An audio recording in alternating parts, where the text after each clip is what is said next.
El Consejo de Seguridad expresa su grave preocupación por el aumento del narcotráfico, el tráfico ilícito de migrantes, la trata de personas y el tráfico y contrabando de armas pequeñas y ligeras por tierra, mar y aire. Desde que existen los cárteles, han sido un problema, ya sea por las drogas que trafican, por la inestabilidad en la que influyen o por los asesinatos que provocan. Estos grupos siempre han estado en el lado equivocado de la historia. Sin embargo, a veces la cosa se pone tan fea que incluso atacan a multimillonarios. He aquí 4 ocasiones en las que los multimillonarios se metieron con los cárteles equivocados. Daniel Noboa.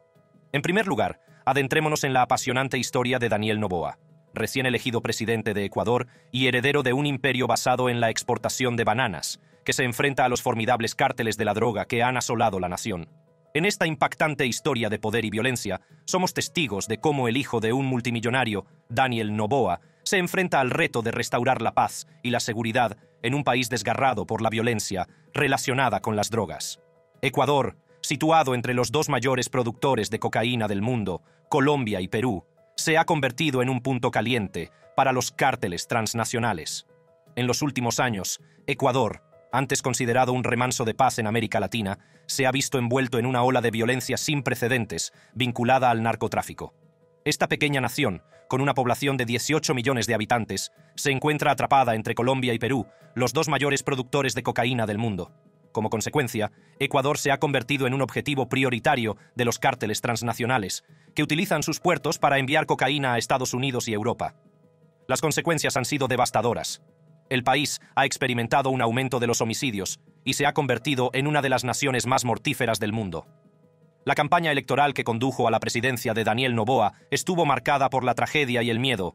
Uno de los principales candidatos, Fernando Villavicencio, ex periodista conocido por su postura anticorrupción, fue brutalmente asesinado. Ante la escalada de violencia, Daniel Noboa, el recién elegido presidente, se embarcó en la misión de devolver la paz y la seguridad a una nación sumida en el caos. Viajando por la nación andina, se dirigió a los preocupados votantes, mientras llevaba un chaleco antibalas, un crudo símbolo de los peligros que acechan. En los 7 primeros meses del año se han registrado más de 3.500 homicidios, lo que ofrece un panorama desolador de la realidad a la que se enfrentan diariamente los ecuatorianos. El dominio de los cárteles de la droga sobre Ecuador no solo ha provocado un aumento de la violencia, sino que también ha erosionado el tejido social del país. Las familias se desgarran cuando sus seres queridos caen víctimas del narcotráfico y las comunidades viven con miedo constante.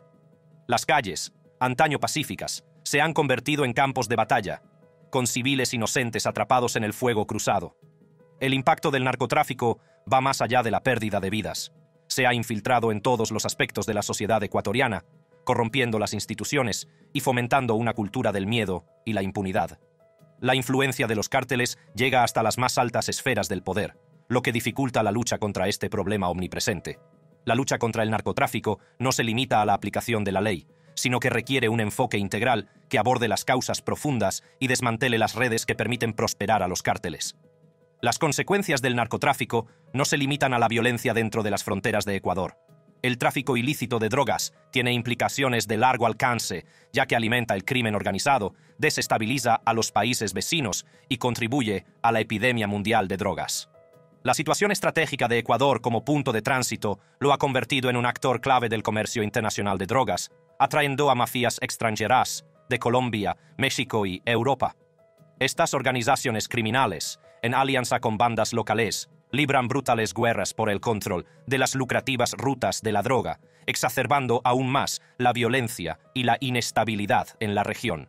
La situación es especialmente grave en las cárceles de Ecuador, que se han convertido en caldo de cultivo de la actividad delictiva.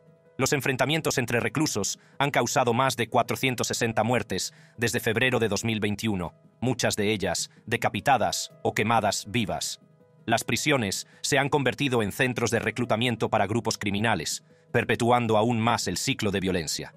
Daniel Noboa reconoce la urgente necesidad de abordar este problema y tiene planes para reformar el sistema penitenciario, asegurando que ya no sirva como centro de operaciones criminales.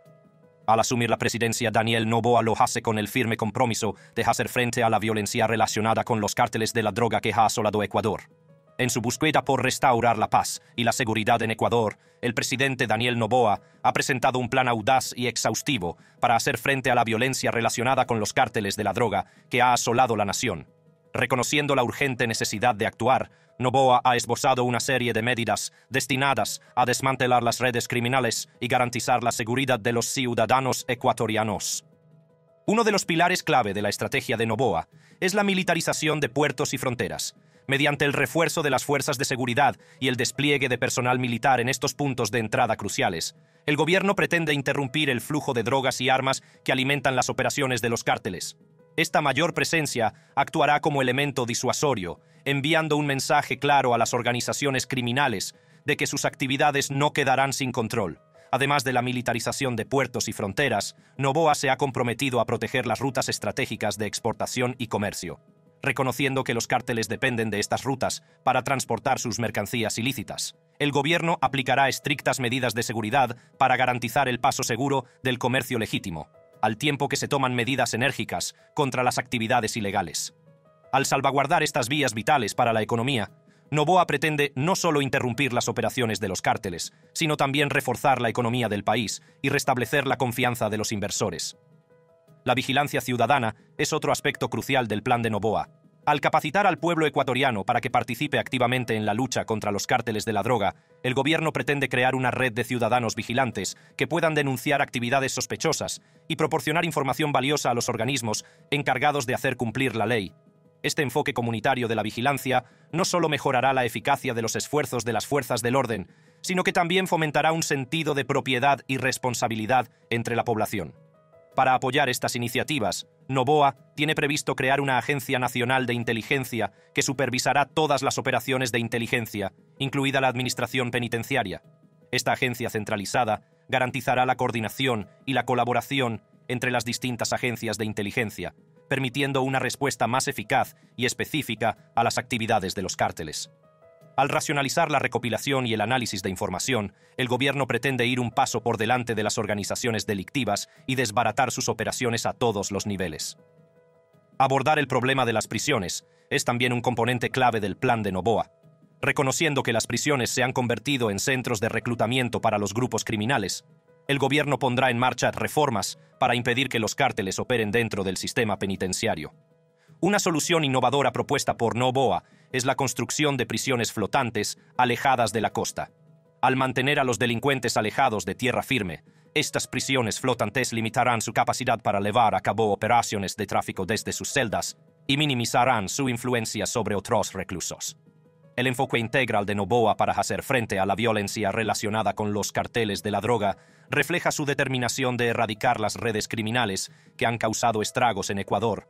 Mientras Daniel Noboa asume la monumental tarea de enfrentar a los carteles de la droga, la nación se mantiene unida en su apoyo a un futuro más seguro y próspero. Acompáñenos en la siguiente sección mientras profundizamos en los impactantes acontecimientos que se han desarrollado desde la declaración de guerra de Noboa a las bandas criminales. Sea testigo de la escalada de violencia y del impacto que ha tenido en la sociedad ecuatoriana mientras continuamos desentrañando la historia de Daniel Noboa contra los carteles. Sin embargo, a medida que el gobierno ha intensificado sus esfuerzos para desmantelar las redes criminales, los carteles han respondido con una mayor agresividad. Los ataques violentos se han vuelto alarmantemente frecuentes, dirigidos no solo contra funcionarios encargados de hacer cumplir la ley, sino también contra civiles inocentes. Las antallo-pacíficas calles de Ecuador se han transformado en campos de batalla, donde el sonido de los disparos y el temor a actos de violencia aleatorios se han convertido en una realidad cotidiana. No se puede exagerar el impacto de esta escalada de violencia en la sociedad ecuatoriana. Las familias temen constantemente por su seguridad, y el espectro de la violencia se cierne sobre sus vidas cotidianas. Los niños crecen en un entorno en el que la delincuencia relacionada con las drogas es una presencia constante que les roba la inocencia y configura su percepción del mundo. El tejido social de las comunidades se ha desgarrado a medida que la confianza y la solidaridad dan paso a la sospecha y la autopreservación. La violencia también ha hecho mella en el bienestar mental y emocional de los ecuatorianos. El miedo constante y el trauma asociado a vivir en una sociedad plagada de violencia relacionada con las drogas han provocado un aumento de los niveles de ansiedad, estrés y trastorno de estrés postraumático, TEPT. Las cicatrices psicológicas dejadas por la violencia tardarán años, sino generaciones, en curarse. El impacto de la violencia va más allá del daño físico y psicológico inmediato. También ha tenido graves consecuencias económicas para la nación. La inestabilidad y la inseguridad creadas por los cárteles han disuadido la inversión extranjera y obstaculizado el crecimiento económico. Las empresas luchan por operar en un entorno plagado de violencia y corrupción, lo que provoca la pérdida de puestos de trabajo y un descenso de la prosperidad general. La otrora vibrante industria del turismo, que era una importante fuente de ingresos para Ecuador, se ha visto gravemente afectada, ya que la escalada de violencia disuade a los viajeros. Además, la violencia ha erosionado la confianza en las instituciones y el Estado de Derecho. La influencia de los cárteles se ha infiltrado en varios sectores de la sociedad, como la política, las fuerzas del orden y el poder judicial. La corrupción y la impunidad se han generalizado, minando la fe de los ecuatorianos en la capacidad de su gobierno para protegerlos e impartir justicia. Esta erosión de la confianza supone un reto importante para los esfuerzos del presidente Noboa y su administración por restablecer la paz y la seguridad. Juan Domingo Beckman. A continuación, nos adentramos en el peligroso mundo de los cárteles mexicanos y en un hombre que se niega a dejarse intimidar por su poder. Prepárese para un emocionante viaje mientras descubro la historia de Juan Domingo Beckman, el multimillonario del tequila que se enfrenta a los cárteles. Juan Domingo Beckman, Legorreta, nacido en julio de 1967, es un empresario mexicano que se ha hecho un nombre como director general de José Cuervo, una de las marcas de tequila más conocidas del mundo. Sin embargo, su camino hacia el éxito no se basa únicamente en la riqueza y la influencia de su familia en la industria tequilera. La formación académica y la experiencia de Beckman han desempeñado un papel importante en su ascenso al poder. Beckman es licenciado en Administración de Empresas y tiene un máster en Marketing por la prestigiosa Universidad Anáhuac. Gracias a su formación, ha podido aportar una nueva perspectiva y estrategias innovadoras a la industria tequilera. Su profundo conocimiento de la administración de empresas y el marketing ha sido fundamental para transformar José Cuervo en una potencia mundial. Como consejero delegado de José Cuervo, Beckman ha llevado a la empresa a nuevas cotas, consolidando su posición de líder en el mercado del tequila. Bajo su liderazgo, José Cuervo ha experimentado un crecimiento exponencial, ampliando su alcance a los mercados internacionales y conquistando los corazones de los entusiastas del tequila de todo el mundo. La visión de Beckman para la empresa va más allá de la mera producción y venta de tequila. Aprecia profundamente la rica historia y la importancia cultural del tequila en México. Beckman entiende que José Cuervo no es solo una marca, sino un símbolo de la herencia y el orgullo mexicanos. Por ello, ha trabajado incansablemente para preservar la autenticidad y la calidad del tequila José Cuervo, garantizando que se mantenga fiel a sus raíces. Uno de los logros más notables de Beckman como consejero delegado es su compromiso con la sostenibilidad y la responsabilidad medioambiental. Ha puesto en marcha iniciativas dentro de José Cuervo para reducir la huella de carbono de la empresa y promover prácticas sostenibles. Beckman es consciente de la importancia de proteger el medio ambiente para las generaciones futuras y ha convertido en una prioridad que José Cuervo sea líder en prácticas empresariales sostenibles. A pesar de su éxito, Beckman se mantiene humilde y con los pies en la tierra. Reconoce la importancia de la colaboración y el trabajo en equipo para alcanzar el éxito. Beckman valora las contribuciones de todos los empleados de José Cuervo y fomenta una cultura de inclusión e innovación en la empresa. Su estilo de liderazgo fomenta la creatividad y anima a los empleados a responsabilizarse de su trabajo, impulsando así el progreso de la empresa. Como consejero delegado de José Cuervo, Beckman se ha enfrentado a numerosos retos, sobre todo a la influencia de los cárteles de la droga en la industria del tequila. Estas organizaciones criminales tienen un largo historial de utilización de la industria como tapadera de sus actividades ilícitas. Sin embargo, Beckman se niega a dejarse intimidar. Ha implantado estrictas medidas de seguridad en José Cuervo para garantizar que la empresa permanezca libre de cualquier asociación con actividades delictivas. La dedicación de Beckman a su papel de consejero delegado va más allá de la sala de juntas. Participa activamente en iniciativas filantrópicas, utilizando su influencia y sus recursos para tener un impacto positivo en la sociedad. Beckman cree en la retribución a la comunidad y ha apoyado diversas iniciativas benéficas, en particular las centradas en la educación y el desarrollo social. En México, la industria del tequila no se limita a producir y vender una bebida alcohólica muy apreciada, sino que también está relacionada con el peligroso mundo de los cárteles de la droga. Estas organizaciones criminales tienen un largo historial de utilización de la industria del tequila como tapadera de sus actividades ilícitas, como el blanqueo de dinero y el tráfico de drogas. Juan Domingo Beckman, como director general de José Cuervo, se ha enfrentado a numerosos retos en su lucha contra la influencia de los cárteles en la industria tequilera. La implicación de los cárteles en la industria tequilera supone una amenaza significativa para la integridad y la reputación del tequila mexicano. Explotan la infraestructura y las redes de distribución de la industria para contrabandear drogas y blanquear dinero. Esta asociación empaña la imagen del tequila y socava el duro trabajo y la dedicación de los productores legítimos de tequila, como José Cuervo. Uno de los mayores retos a los que se enfrenta Beckman es la amenaza constante a su seguridad personal y a la de sus empleados. Los cárteles son conocidos por sus tácticas despiadadas y sus estrategias de intimidación. Beckman ha recibido numerosas amenazas e incluso ha sufrido atentados contra su vida. Sin embargo, no se deja intimidar en su misión de limpiar la industria del tequila y librarla de la influencia de los cárteles. Para combatir la influencia de los cárteles, Beckman ha implantado estrictas medidas de seguridad en José Cuervo. Ha creado un sólido equipo de seguridad que trabaja sin descanso para garantizar la seguridad de los empleados y los activos de la empresa. Beckman es consciente de que la lucha contra los cárteles requiere un enfoque proactivo y se ha comprometido a mantener un entorno seguro en José Cuervo. Otro reto al que se enfrenta Beckman es la complejidad de las redes de cárteles y sus arraigadas conexiones dentro de la industria tequilera. Los cárteles se han infiltrado en varios niveles de la industria, lo que hace difícil identificar y erradicar su influencia. Beckman ha tenido que navegar a través de una red de corrupción y actividades ilícitas, trabajando en estrecha colaboración con las fuerzas del orden, para reunir pruebas y construir casos contra los implicados. A pesar de los retos, Beckman mantiene su firme compromiso de proteger la integridad de la industria del tequila. Cree que si se posiciona en contra de los cárteles, puede inspirar a otros miembros del sector para que hagan lo mismo. Beckman colabora activamente con otros productores de tequila, compartiendo información y recursos para combatir colectivamente la influencia de los cárteles. La lucha contra los cárteles no consiste solo en proteger la industria tequilera, sino también el patrimonio cultural de México. El tequila está profundamente arraigado en la historia y las tradiciones mexicanas, y Beckman comprende la importancia de preservar su autenticidad. Está decidido a garantizar que el tequila siga siendo un símbolo del orgullo y el patrimonio mexicanos, libre de las garras de las organizaciones criminales. Además de los retos planteados por los cárteles, Beckman también ha tenido que sortear las complejidades del mercado mundial y las preferencias siempre cambiantes de los consumidores. Ha ampliado con éxito el alcance de José Cuervo a los mercados internacionales, aprovechando la creciente demanda de tequila de primera calidad. La visión estratégica de Beckman y sus innovadoras campañas de marketing han ayudado a posicionar a José Cuervo como líder en la industria del tequila. En su implacable batalla contra los cárteles, Juan Domingo Beckman, director general de José Cuervo, ha emprendido acciones audaces y decisivas para proteger la integridad de la industria tequilera.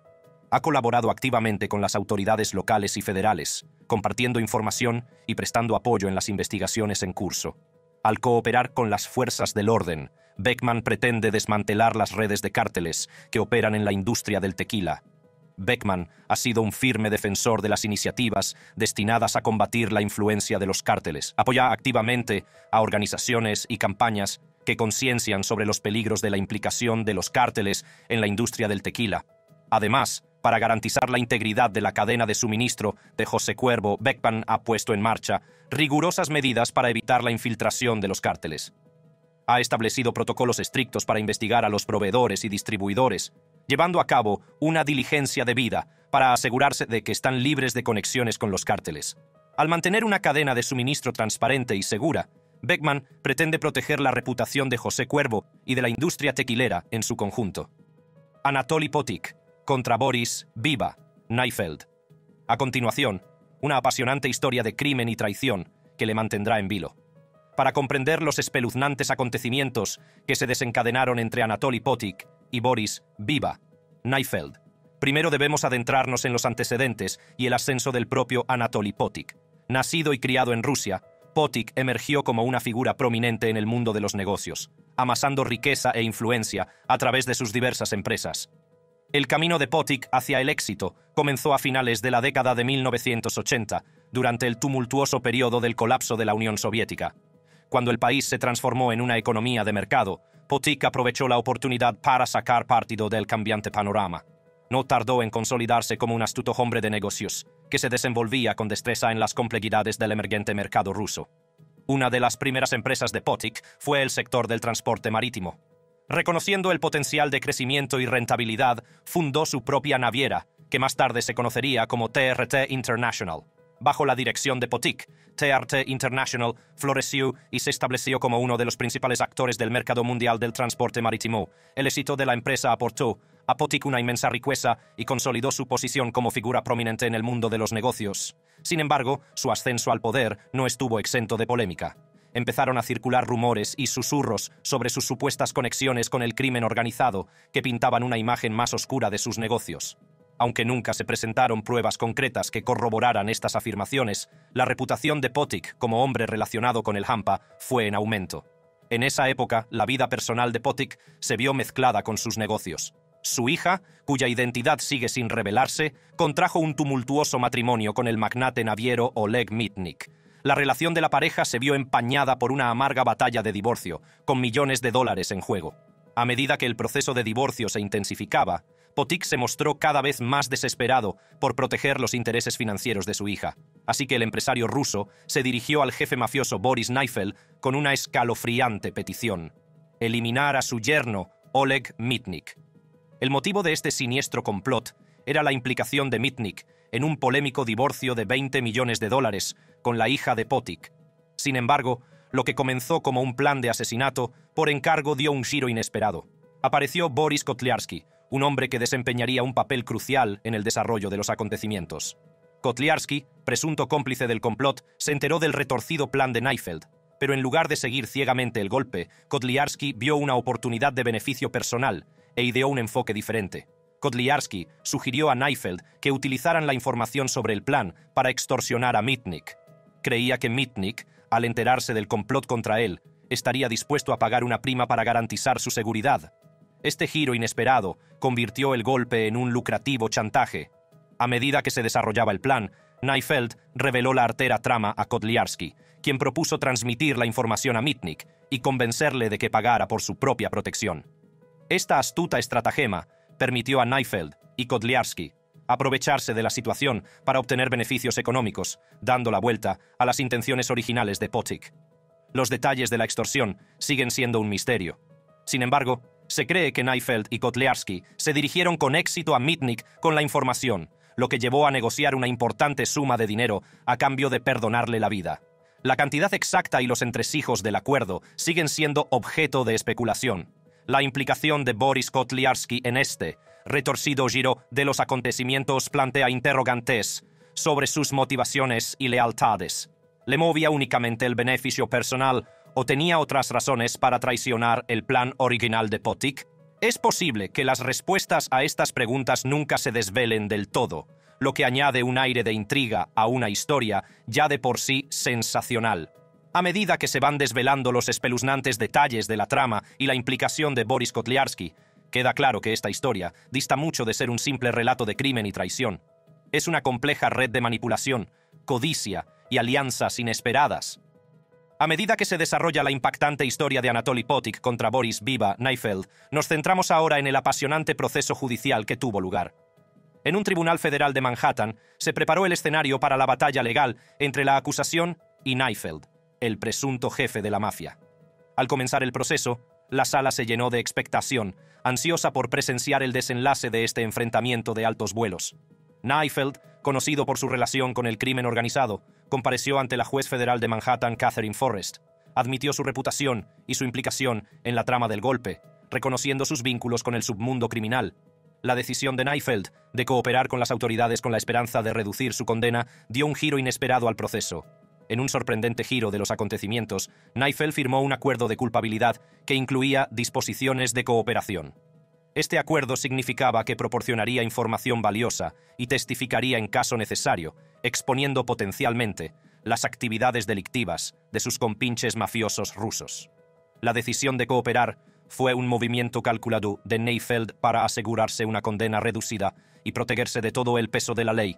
El acuerdo sacudió el mundo criminal, ya que la decisión de Naifeld de cooperar con las autoridades tenía implicaciones de gran alcance. Su disposición a testificar contra sus compañeros mafiosos y revelar sus actividades delictivas podría desmantelar redes criminales enteras. Esta decisión no solo ponía en peligro la seguridad de los implicados, sino que también podía alterar el equilibrio de poder en el hampa. A medida que se desarrollaba el drama judicial, el juez Forrest hizo hincapié en la importancia de que Naifeld revelara información veraz y completa, a la fiscalía estadounidense. Neufeld, a través de un traductor, afirmó su compromiso de cooperar y testificar si se le llamaba. El juez dejó claro que la información proporcionada por Neufeld podría ser utilizada para cualquier propósito que la fiscalía estadounidense considerase necesario. El acuerdo de culpabilidad y la cooperación de Neufeld marcaron un importante punto de inflexión en el caso. Se hizo evidente que la historia de Anatoly Potik contra Boris Viva Neufeld no era solo una historia de crimen y traición, sino una compleja red de alianzas, secretos y búsqueda de la autoconservación. En medio de los estremecedores acontecimientos que rodearon a Anatoly Potik contra Boris Viva Neufeld, una persona se vio atrapada en el punto de mira de un peligroso juego. Oleg Mitnick, el objetivo del plan de asesinato. La vida de Mitnick, magnate naviero, envuelto en una amarga batalla de divorcio con la hija de Potik, dio un giro oscuro y traicionero. La revelación de que Potik supuestamente pretendía eliminarle sacudió su mundo, dejándole en un estado constante de miedo e incertidumbre. Las preocupaciones de Mitnick no eran infundadas. Las supuestas conexiones de Potik con el crimen organizado ruso y la implicación de Neufeld, un conocido capo de la mafia, dibujaban un sombrío panorama de los peligros a los que se enfrentaba. La amenaza contra su vida se hizo demasiado real y Mitnick se encontró viviendo con un miedo constante a lo desconocido. En una carta sellada al juez federal de Manhattan, Alvin Hellerstein, Mitnick expresaba su profunda preocupación por su seguridad. Detalló el impacto que el presunto complot de asesinato había tenido en su vida, revelando el profundo efecto que había tenido en sus relaciones personales y profesionales. Noches sin dormir, rutinas alteradas y una constante sensación de inquietud se convirtieron en la nueva normalidad para Mitnick. Los temores de Mitnick se vieron exacerbados por la incapacidad de las autoridades para protegerle adecuadamente. En su carta, expresaba su decepción con los fiscales federales, a los que acusaba de ser indulgentes con Potik debido a su supuesta cooperación en asuntos no revelados. Esta percepción de falta de apoyo hizo que Mitnick se sintiera abandonado y vulnerable, sin garantías de que su seguridad estuviera garantizada. El coste psicológico de vivir con miedo se dejó sentir en Mitnick, afectando a todos los aspectos de su vida. La amenaza constante que se cernía sobre él ensombrecía sus relaciones personales y le dificultaba confiar incluso en sus allegados. El peso de la situación se convirtió en una carga siempre presente, que afectaba a su capacidad para llevar una vida normal. El extraño caso de Edmond Safra. A continuación, nos embarcamos en un viaje por el enigmático mundo de Edmond Safra, el banquero multimillonario cuya vida terminó de forma trágica y desconcertante en su opulento ático de Montecarlo. Desde los primeros sospechosos, entre ellos la mafia rusa y los cárteles colombianos de la droga, hasta la sorprendente revelación de que una de las propias enfermeras de Safra estaba implicada, este caso es un laberinto de intriga. Edmond Safra, un nombre sinónimo de riqueza y poder, nació en el seno de una prominente familia de banqueros a principios del siglo XX. Desde muy joven, Safra mostró una aptitud excepcional para las finanzas y una aguda perspicacia para los negocios. Rápidamente ascendió en el imperio bancario de su familia, convirtiéndose en una fuerza a tener en cuenta en el mundo de las finanzas internacionales. El imperio bancario de Safra abarcaba continentes, con sucursales y filiales en los principales centros financieros de todo el mundo. Su meticulosa atención al detalle y su inquebrantable compromiso con la seguridad le granjearon la reputación de ser uno de los banqueros más fiables del sector. Entre los clientes de Safra había particulares con grandes patrimonios, empresas e incluso gobiernos, todos ellos en busca de la experiencia y la fiabilidad que Safra y su imperio les proporcionaban. Pero no era solo su destreza bancaria lo que distinguía a Safra. Era conocido por sus esfuerzos filantrópicos, donando importantes sumas a diversas causas benéficas. La generosidad de Safra se extendía más allá de las contribuciones financieras, ya que participaba activamente en iniciativas filantrópicas, utilizando su influencia y sus recursos para tener un impacto positivo en la sociedad. Sin embargo, el éxito y la riqueza de Safra también le convirtieron en objetivo de quienes pretendían aprovecharse de su posición. A medida que su imperio bancario crecía, también lo hacía el número de enemigos que se ganaba por el camino. La implicación de Safra en la banca internacional y en escándalos le puso en contacto con individuos y organizaciones de dudosos motivos, lo que aumentó aún más los riesgos a los que se enfrentaba. Para protegerse a sí mismo y a su inmensa fortuna, Safra se obsesionó con la seguridad. Sus casas estaban equipadas con sistemas de vigilancia de última generación. Empleó a un equipo de personal de seguridad altamente cualificado para garantizar su seguridad. La dedicación de Safra a la seguridad no tenía parangón y no reparó en gastos para salvaguardar su vida y sus bienes. En este contexto de riqueza, poder e intriga, se desarrollaron los acontecimientos que condujeron a la misteriosa muerte de Safra. Las circunstancias que rodearon su desaparición plantean numerosas preguntas y ponen en duda la explicación oficial de los hechos. ¿Cómo pudo un hombre tan obsesionado con la seguridad encontrarse en una posición vulnerable? ¿Por qué estaba sin su habitual contingente de guardias aquella fatídica noche? Abundan las especulaciones y las teorías conspirativas, y algunos sugieren que la muerte de Safra no fue un acto aleatorio, sino un plan cuidadosamente orquestado. Los sospechosos iniciales iban desde la mafia rusa, conocida por su implicación en delitos financieros de alto riesgo, hasta los cárteles de la droga colombianos, que tenían un gran interés en desbaratar las operaciones bancarias de Safra. Sin embargo, a medida que avanzaba la investigación, surgió una revelación impactante. Se descubrió que una de las propias enfermeras de Safra, una persona encargada de su cuidado, estaba implicada en los acontecimientos que condujeron a su prematuro fallecimiento. El motivo de esta traición sigue sin estar claro, pero causó conmoción tanto en el mundo financiero como en el criminal. El juicio de Ted Maher, el enfermero acusado de provocar el incendio que se cobró trágicamente la vida del banquero multimillonario Edmond Safra, ha cautivado la atención del mundo entero. Para comprender los acontecimientos que condujeron al juicio, debemos ahondar en los antecedentes de Maher. Antes de trabajar para Safra, Maher fue enfermero en varios centros sanitarios. Sin embargo, acusaciones de inestabilidad mental y comportamiento cuestionable empañaron su reputación. Estas acusaciones, combinadas con una tensa relación con un antiguo vecino, suscitaron dudas sobre el carácter de Maher y su idoneidad para la profesión de enfermero. Las razones por las que Maher abandonó el cuerpo de policía de Las Vegas aumentan la intriga en torno a su pasado. Se especula con la posibilidad de que su marcha estuviera relacionada con problemas disciplinarios o conflictos personales, pero no se han dado detalles concretos. A medida que se desarrollaba el juicio, surgieron preguntas sobre las intenciones de Maher aquella fatídica noche. La acusación sostiene que Maher provocó intencionadamente el incendio para crear una distracción, mientras que la defensa sostiene que no tenía intención de hacer daño a Safra. En cambio, sugieren que las acciones de Maher fueron impulsadas por un intento equivocado de rescatar a su paciente. El juicio no estuvo exento de controversias. Se han suscitado dudas sobre la imparcialidad de la investigación, y algunos sugieren que las autoridades pueden haber pasado por alto pruebas cruciales o haberse precipitado en el juicio. El equipo de defensa de Maher sostiene que se le está utilizando como chivo expiatorio, un blanco conveniente para desviar la culpa de personas más poderosas, como los cárteles, que pueden haber tenido intereses creados en la muerte de Safra.